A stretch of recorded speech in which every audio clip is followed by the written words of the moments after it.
The next segment is sponsored by Tyler Junior College. Welcome back. It's time to head to the Apache kitchen, and this week chefs Larry Matson and Rebecca Poole shows us how to make the eggplant parmesan. Welcome to Apache Kitchen. I'm Executive Chef Larry Matson. I'm Chef Rebecca Poole. And we're here today to make eggplant parmesan. So eggplant, typically, I want to take the skin off of it because of it's very bitter. Some people will leave it on their parmesan because they like the added flavor, but I want to go ahead and peel the skin off. I have found that it's a lot easier to use my knife to trim the skin off than using a peeler. The peeler, the eggplant has a tendency to tear and doesn't come off very well. It needs a sharp edge on it. And then I'm not sure if you're noticing how I'm cutting this, but I'm watching my knife go under the skin. Again, you can leave the skin on if you want. It's just not quite as bitter if you take it off. Eggplant, when we cook it, has a tendency to get mushy. And so what we want to do is we're going to cut this about 1/4 inch thick. And then after we cut it, we're going to salt it. And salting pulls water out of the eggplant. So what we're going to do is just going to sprinkle salt on the eggplant, and it's going to change the osmotic pressure of the cell structure, and it's going to pull water out of the cells. And in doing so, when we cook it up, it's going to have a little bit of a bite to it. Baba ganoush, we take eggplant and just roast it in the oven, and it becomes very mushy, and so we're trying to prevent that. So Chef Poole is pulling out some that I did earlier, and what I wanted you to see is, can you see that sheen that's on there? The water that's been pulled out of the eggplant?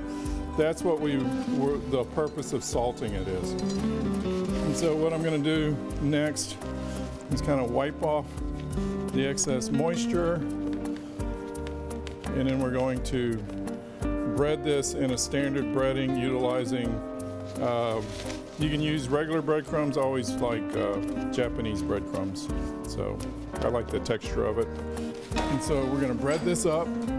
So in the breading process, I want to have one hand that's wet, one hand that's dry. So I want to get the excess flour off of it. And so if you have too much flour on it, the flour will roll off when you pull it out of the egg wash. The egg wash is made up of how many eggs? 8 eggs? Yes. 8 eggs and Half gallon. Half gallon, so 2 quarts of milk. One hand wet, one hand dry. We're going through. While she finishes that up, I'm gonna turn the heat up in my pan. We're gonna pan fry this. So in pan frying, we want enough oil to go about halfway up the item that we're pan frying. I usually do a little bit more. So notice how Chef Poole is kind of pressing the breadcrumbs into it. And then we have a single layer into another pan. I'm gonna slide them down a little bit so we can get all of them to fit. We don't want to stack them on each other. If we stack them, the moisture is going to cause them to stick together. You're going to lose your breading. And I didn't season the eggplant because we already have salt on them. If you want to, you can sprinkle a little bit of cayenne, black pepper on them also.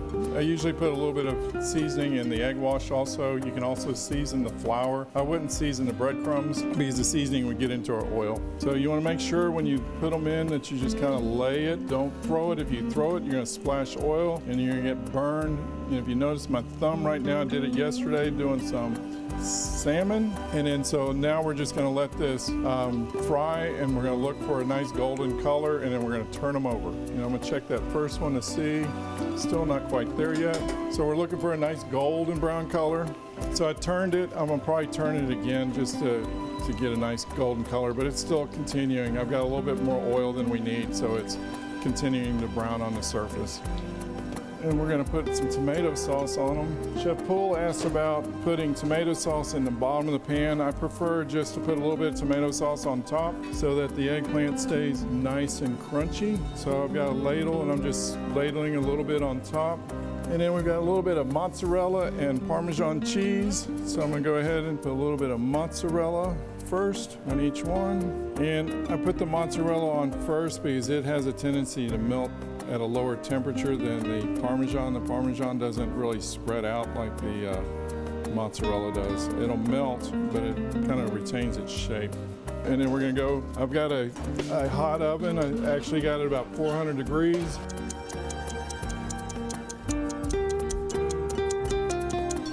So eggplant Parmesan, you can put the the tomato sauce in the bottom of the pan if you want, but your eggplant's going to get soggy, the breading and all. So it's preferred to go ahead and put the tomato sauce on it, put the cheese on it, and put it on the broiler right away so that the breading doesn't get too soggy. Hot. Lots of air. Okay, from Apache Kitchen, this is our eggplant parmesan. Again, we can also do this for caprese salad, and it makes an amazing caprese salad. You take the eggplant, tomato slice, mozzarella cheese, round, and a little parsley, a little balsamic vinegar. It's amazing. So, from Apache Kitchen, I'm Chef Larry Matson. And I'm Chef Rebecca Poole. Have a great day. Remember, the previous segment was sponsored by Tyler Junior College.